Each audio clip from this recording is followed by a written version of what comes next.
Meus queridos irmãos, existem fatos na Bíblia que quando eles são citados, você logo os relaciona a algum nome, o nome de alguma pessoa. Querem ver um exemplo? Vamos lá. Eu digo assim: construiu uma arca, e vocês respondem? Noé, viu? Um fato e um nome correspondente. Pai que quase sacrificou o filho, Abraão. Subiu numa árvore para ver Jesus, Zaqueu. Com um beijo revelou ser traidor, Judas. Ajudou uma pessoa ferida à beira da estrada depois que um sacerdote levita passaram e nada fizeram para ajudar. Qual que era o nome? Vocês citaram o nome de Noé, Abraão, Zaqueu, Judas. Qual que era o nome do bom samaritano? Quem era ele? Então hoje nós temos um desafio muito interessante ao longo dessa reflexão, porque foi revelada a identidade do bom samaritano. Ao longo de tantos anos nós sempre nos referimos a esse samaritano como sendo o bom, e nós não sabíamos que ele tinha um nome. E a boa notícia é que foi revelada a identidade dele. E isso ao longo da nossa reflexão de hoje, nós vamos descobrir. Mas não só isso. Nós vamos descobrir também o que representava aquele homem semidoente, praticamente morto, à beira da estrada. Nós vamos, além também de saber e descobrir a identidade do bom samaritano, nós vamos até descobrir a que se refere a estalagem ou hospedagem, onde aquela pessoa ferida foi deixada pelo samaritano, depois que esse bom samaritano deu, digamos assim, fez os primeiros socorros junto ao mesmo, e deixou lá, depois de uma noite, cuidando daquele homem, deixou aos cuidados do hospedeiro. Muitas revelações ao longo dessa reflexão de hoje. Bom, como é que isso tudo começa? E isso é interessante, porque quando a gente vai falar a respeito de uma ilustração, ou uma parábola, a gente sempre precisa entender da onde que essa parábola veio, por que ela nasceu, qual era a sua procedência, e a gente precisa se inteirar a respeito da sua origem, e é o que realmente agora eu quero fazer com vocês, porque existe uma história real, que foi o gatilho para que essa ilustração fosse colocada diante dos nossos olhos. Na ilustração aqui, que nós acabamos de ver, de recontar, nós vemos ali uma conversa entre mestres. Ali diz que Jesus foi interpelado por um doutor da lei, e esse doutor da lei, ele tinha uma dúvida. Ele queria saber o que deveria fazer para herdar a vida eterna. Aí Jesus olhou bem nos olhos dele, e quando Jesus olha nos olhos, ele também olha no coração, e sabe o que está acontecendo no coração da pessoa.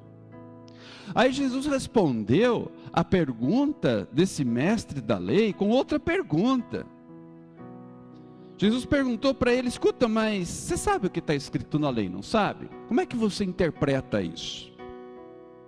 Ele respondeu: olha,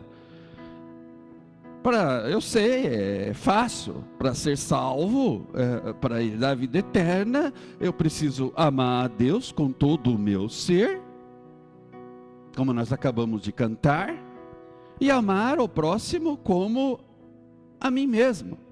Uau! Quem sabe ali ele estava esperando um aplauso. Jesus ouviu a resposta e disse para ele o seguinte: então, meu amigo, faze isto e viverás. E aquela resposta de Jesus começou a ecoar no coração e nos ouvidos daquele homem, daquele doutor da lei. E ele chegou à conclusão que não é possível amar Deus tanto assim. A gente acha que a gente consegue, mas não consegue. E muito menos a gente não consegue amar o próximo como deveríamos amar. Então, o que fez o intérprete? Ele tenta com uma pergunta desviar o foco de si. O mestre da lei parece perceber que é impossível cumprir os mandamentos para ser salvo, que ele mesmo acabara de citar. Aí ele procura fazer o quê? Ele procura se justificar, ele procura limitar as exigências inflexíveis da lei de Deus, dizendo: tá, mas quem que é meu próximo? Eu não sei. Ele não sabe quem é o próximo? Então Jesus vai esclarecer quem é o próximo. E esse esclarecimento vai acontecer na história, na ilustração que Jesus vai contar a respeito do comportamento de 3 pessoas, 3 homens que passaram por um outro que acabara de ser espancado. Eram 2 religiosos, um sacerdote, um levita, que passaram pela vítima sem prestar socorro, mas veio um terceiro, um samaritano, de quem não se esperava nenhuma atenção, porque judeu e samaritano não se davam, pelo contrário, se odiavam mortalmente. E diz o texto que o samaritano olhou para o ferido, cuidou dele, levou-o sobre o seu animal para uma hospedaria, continuou tratando deste ferido lá na hospedaria, e ainda pagou para o hospedeiro ficar dando uma olhada nele. E se fosse preciso, quando ele voltasse, pagaria qualquer diferença, qualquer gasto a mais que o hospedeiro tivesse com aquela pessoa ferida. Aquele homem benevolente prometeu voltar e ele ficou conhecido como o bom samaritano. Mas o texto ele não diz o nome, e o nosso desafio de hoje é descobrir, desvendar a identidade do bom samaritano, porque não cabe em nossa mente um fato tão bonito, tão grandioso, não ter um nome de uma pessoa correspondente ao mesmo. E a conclusão que chegou o intérprete da lei foi que o próximo é aquele que teve misericórdia do homem necessitado, mesmo sendo um estranho. Ao que Jesus então respondeu: faze isto, procede tu de igual modo. E aí então vem as 3 revelações que eu quero compartilhar com vocês. A primeira revelação é de que nesse texto nós conseguimos identificar o homem semi-morto. Por que Jesus fez referência a esse homem? Quem era este homem semi-morto? E a resposta é muito simples. Este homem semi-morto, ou seja, este de quem roubaram seus pertences, que foi espancado, abandonado pelos seus agressores, desprezado pelos religiosos da época, que sabiam a sua obrigação, sabiam que tinham que amar a Deus, sabiam que tinham que amar o próximo e passaram de largo. Havia um homem semi-morto à beira da estrada. Você sabe o que Jesus queria mostrar com isso? Vocês sabem quem é esse homem semi-morto?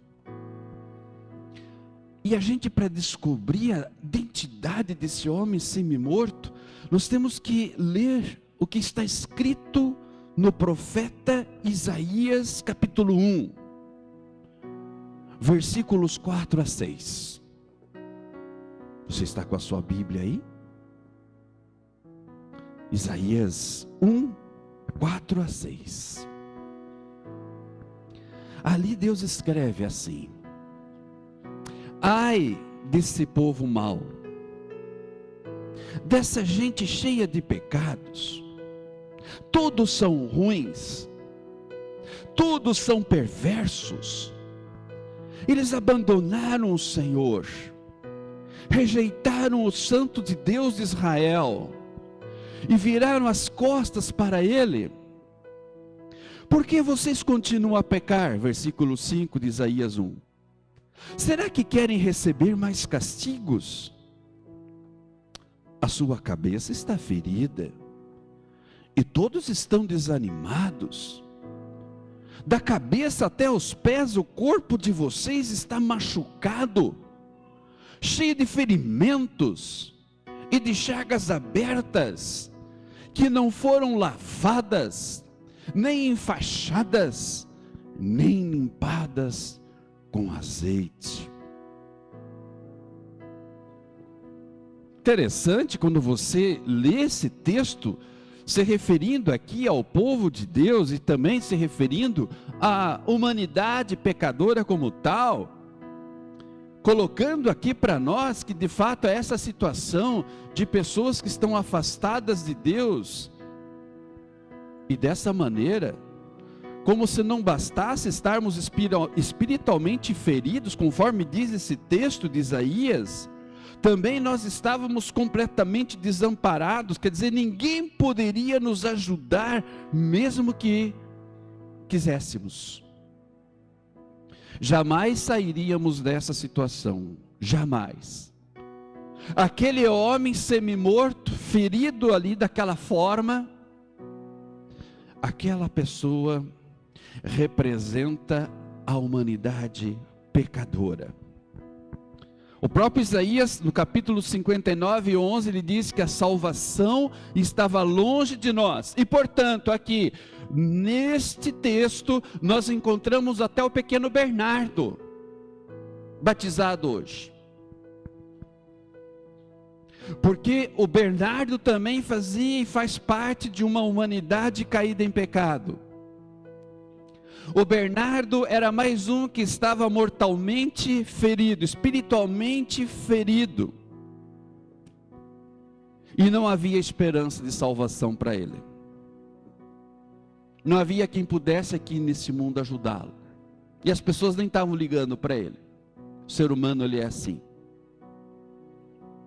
Então aí quando você percebe que está identificado aqui, na pessoa semi-morta, a humanidade pecadora, a humanidade que não consegue sozinha reverter esse quadro, nós entendemos e vamos para a segunda revelação desse texto. Identificado o nome do bom samaritano. Porque aquele semi-morto, ele foi salvo por alguém considerado um inimigo, um samaritano, e entre samaritano e judeu havia uma rivalidade muito grande. Os samaritanos, eles eram considerados estrangeiros impuros, e diz que este samaritano foi quem parou para ajudar um inimigo seu. Esse samaritano foi aquele que cuidou de suas feridas, colocou-o sobre o seu animal, levou-o até a hospedaria, ficou a noite inteira cuidando dele, e entregou-o aos cuidados do hospedeiro, pagando-o bem e prometendo voltar. É mais ou menos a seguinte situação. Vamos imaginar que você tem uma pessoa de quem você não gosta. Aí você encontra essa pessoa numa situação difícil, de repente você encontra essa pessoa ferida. Você está dirigindo o seu carrão, que você lavou no final de semana, se deu aquele trato. Você para o seu carrão, percebe aquela pessoa que está ali, percebe que é aquela pessoa que é sua inimiga. Você para o seu carro, você olha para aquela pessoa ensanguentada, você coloca aquela pessoa ensanguentada no seu lindo carro.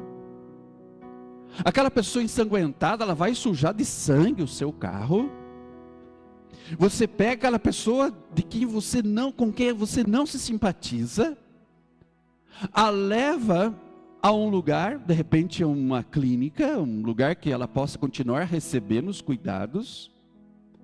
Você adia o teu retorno para a sua casa, porque você vai cuidar a noite inteira daquela pessoa de quem você e ela, há um clima pesado entre as duas, e aquela pessoa está inconsciente, nem sabe que você está cuidando dela. Você fica a noite inteira ali cuidando dela. Aí quando você vai embora, você diz ao dono ali do lugar que você estava cuidando daquela pessoa, diz: olha, eu vou deixar para você a senha do meu cartão de crédito, e tudo que você precisar, você pode fazer uso, eu vou deixar aqui o meu cartão, faça uso para todas as despesas que você tiver com essa pessoa, e eu vou voltar. E se ainda não for suficiente eu deixar aqui o meu cartão de crédito com a senha, se o gasto com ela for maior, você pode ficar tranquilo que eu vou pagar todas as despesas a mais. Eu pergunto para você, quem faria isso? Você faria? Aí nós encontramos a maneira como Martinho Lutero, reformador da igreja, como é que ele fez a leitura desse texto? Sabe qual é a leitura que ele faz? Ele diz assim: o nosso samaritano, Cristo, ergueu um homem semi-morto, um doente seu, levou-o à hospedaria para que recebesse cuidados e começou a curá-lo, depois de lhe prometer a mais perfeita saúde na vida eterna. Ou seja, a exemplo do que aconteceu dos primeiros séculos, Lutero também identificou o bom samaritano com o próprio Jesus. Assim sendo, a identidade do bom samaritano hoje está sendo revelada. O bom samaritano é o próprio Cristo. O bom samaritano é aquele que compensou as falhas do levita, do sacerdote e dos ladrões. Porque é quase certo que o sacerdote, ele sendo alguém da classe alta daquela época, ele também estava a cavalo. Ele poderia ter feito alguma coisa para ajudar o ferido e não fez. O levita também não fez nada para ajudar. O sacerdote e o levita contribuíram para os sofrimentos do homem ferido pela sua negligência junto a ele. Mas o samaritano, ele fez tudo ao inverso. Fez o inverso do sacerdote. O samaritano desceu de sua montaria e carregou o ferido sobre o lombo do animal. O samaritano fez o inverso dos ladrões, esses roubaram e feriram o homem, mas o bom samaritano cuidou e pagou por ele. Os ladrões deixaram-no ali moribundo, e o bom samaritano deixou-o sob os cuidados do dono da estalagem. Os ladrões o abandonaram enquanto o bom samaritano prometeu voltar. Ele fez tudo ao contrário do que os personagens aqui fizeram. E há uma explicação para a atitude do bom samaritano, agora identificado: Jesus. E essa explicação está na palavra grega para compaixão, conforme nós lemos no versículo 33, quando diz que certo samaritano seguia o seu caminho, passou-lhe perto e vendo-o compadeceu-se dele. A palavra grega para compaixão, compadeceu-se, a tradução melhor para essa palavra é entranhas, e é uma palavra muito forte. Podemos dizer que o samaritano, ele teve uma reação entranhável, profunda para com o homem ferido, e é isso que nós chamamos de compaixão. É quando a situação de desespero, a situação de impotência frente àquela situação em que a pessoa está, desperta em alguém uma reação entranhável, profunda. Isto é a compaixão. E essa compaixão, ela traz consigo um ato concreto. No caso aqui, a misericórdia, em forma de uma ação, de uma ajuda concreta. Imagine um judeu sendo ajudado por um samaritano. Era uma situação improvável. Samaritano era visto como um inimigo de Deus.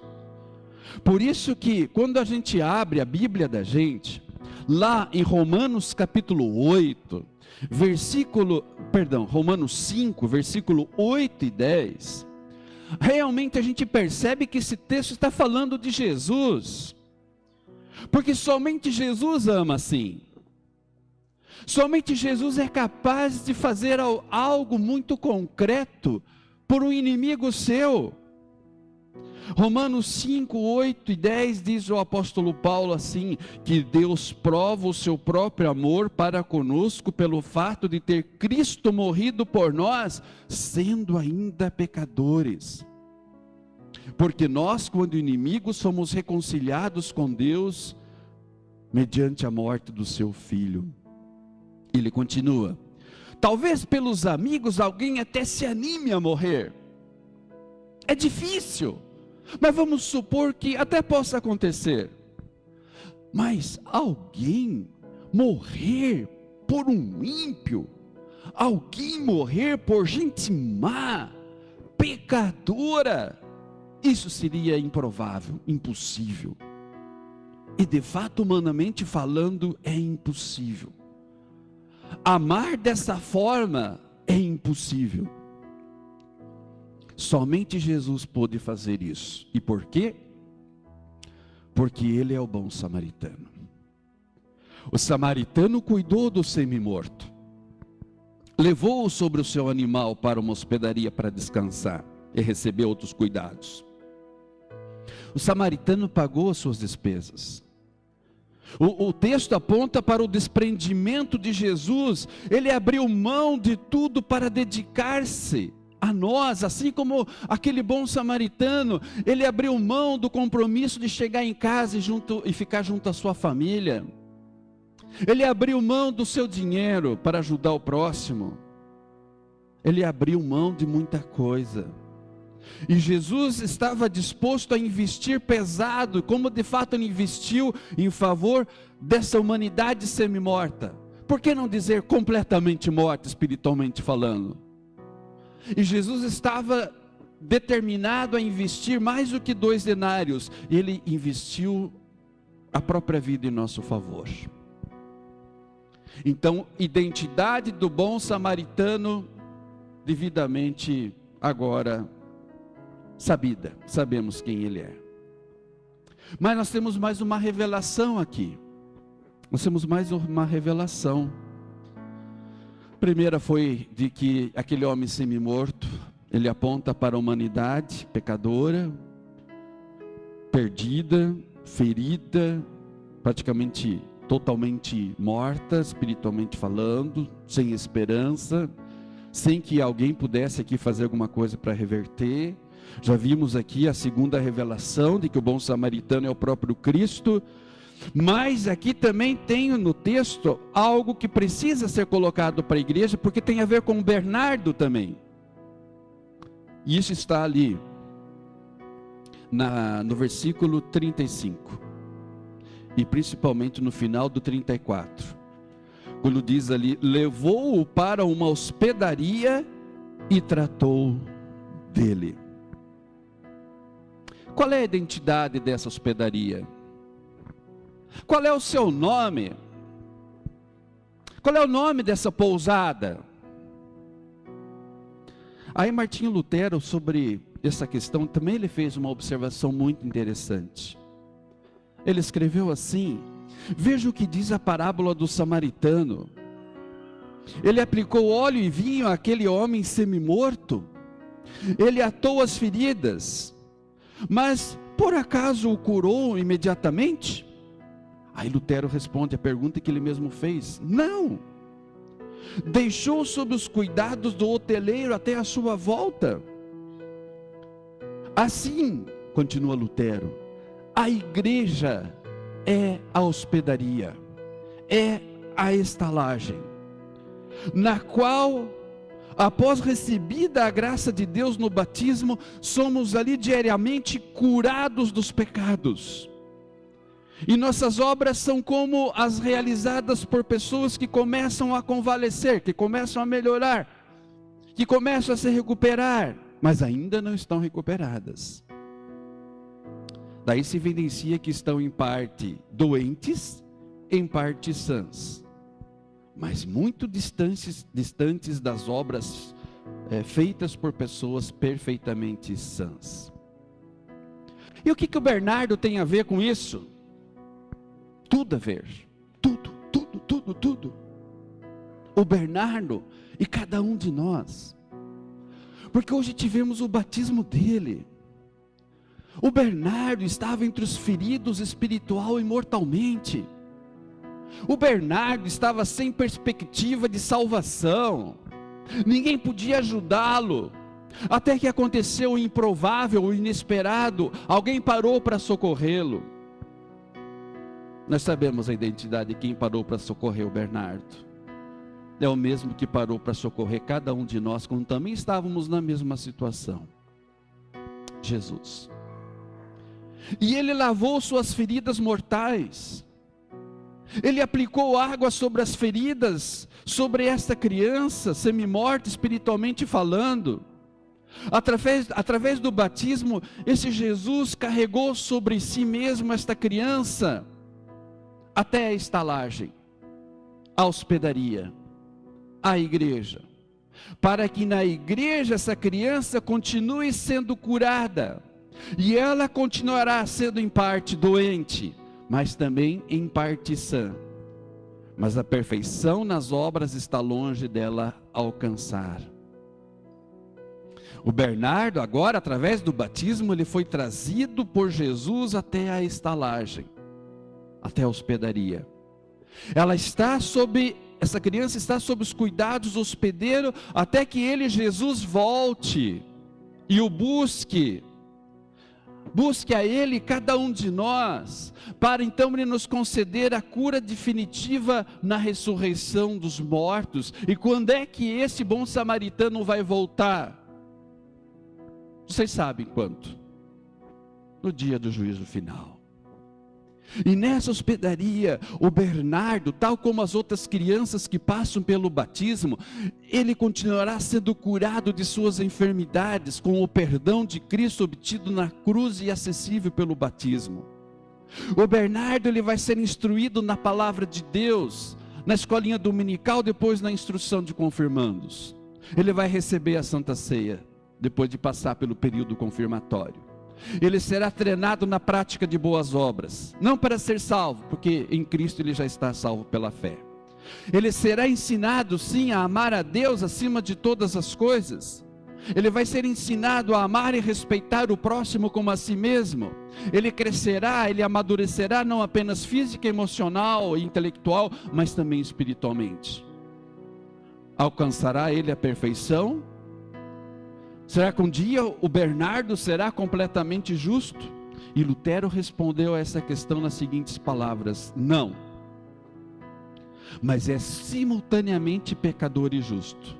Na verdade, pecador, mas justo a partir da consideração e da promessa certa de Deus, e que Ele o libertará do pecado até tê-lo curado por completo. E assim ele está perfeitamente são na esperança, mas de fato ainda é um pecador. Todavia ele possui o princípio da justiça, de sorte que continua sempre a buscá-la mais e mais, sabendo-se sempre injusto. É o quadro de cada um de nós. Então, a cura completa está a caminho. Jesus um dia virá nos buscar na hospedaria. Ele vai nos levar conosco eternamente. Ele nos dará uma cura completa, na ressurreição e na transformação no dia da sua volta. E como diz a palavra, não haverá mais morte, não haverá luto, não haverá pranto, não haverá mais dor, porque as primeiras coisas passaram. Que Deus nos encha de esperança com essas 3 revelações. Porque o que contou Jesus aqui nessa parábola não era um caminho para as pessoas, vou por esse caminho e eu vou ser salvo ajudando as pessoas. A gente vai ajudar as pessoas, mas porque a gente já está salvo. O que Jesus queria mostrar com esse texto é que realmente, só pela sua graça e misericórdia, é possível herdarmos a vida eterna, porque somente Jesus, Ele é o nosso bom samaritano. Que Deus abençoe ricamente essas revelações aqui compartilhadas em nossa reflexão. Amém?